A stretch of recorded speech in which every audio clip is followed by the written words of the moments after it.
ఐక్యంగా ఉంటే ఎవరూ ఏమీ చేయలేరు.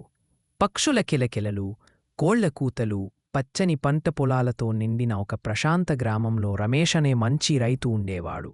అతను తన భార్య, ముగ్గురు చిలిపి పిల్లలు, ఇంకా తన తల్లితో ఒక చిన్న గుడిసెలో ఆనందంగా జీవించేవాడు.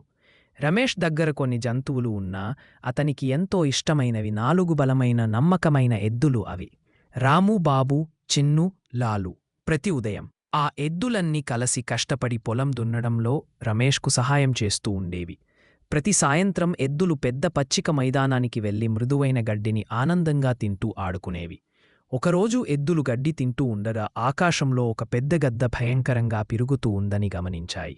అందుకే అవన్నీ 4 వైపులా తిరిగి నిలబడి కలిసి ఉండాలని నిర్ణయించుకున్నాయి. ఒక్కటిగా ఉంటే ఏ ప్రమాదమూ వచ్చినా ఎదుర్కోగలమని అవి నమ్మాయి. కాని ఒకరోజు ఎవరు ఎక్కువ గడ్డి తిన్నారు అన్న చిన్న విషయంపైనే అవి గొడవపడ్డాయి. కోపంతో ఒక్కొక్కటి ఒక్కవైపు వెళ్ళిపోయాయి.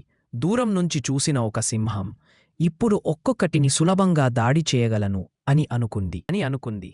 సింహం పరిగెత్తుకుంటూ రాము వైపు దూసుకొచ్చింది. భయపడ్డ రాము గట్టిగా అరవసాగాడు. స్నేహితులారా, సహాయం, నన్ను కాపాడండి అని పిలిచాడు. రాము కేక విన్న వెంటనే బాబు, చిన్ను, లాలు అతని దగ్గరకు పరిగెత్తుకుంటూ వచ్చాయి. 4 ఎద్దులు మళ్ళీ ఒక్కటై పరిగెత్తుకుని రావటం చూసి సింహం భయపడి పరిగెత్తుకుంటూ పారిపోయింది. ఎద్దులన్నిటికీ ఒక్కటి తెలిసింది: మనం కలిసి ఉన్నప్పుడే మనకు బలం అని అనుకుంది. ఆ రాత్రి రమేష్ ఆ కథను తన పిల్లలకు చెప్పాడు. కలిసి ఉండండి అని అతను చెప్పాడు.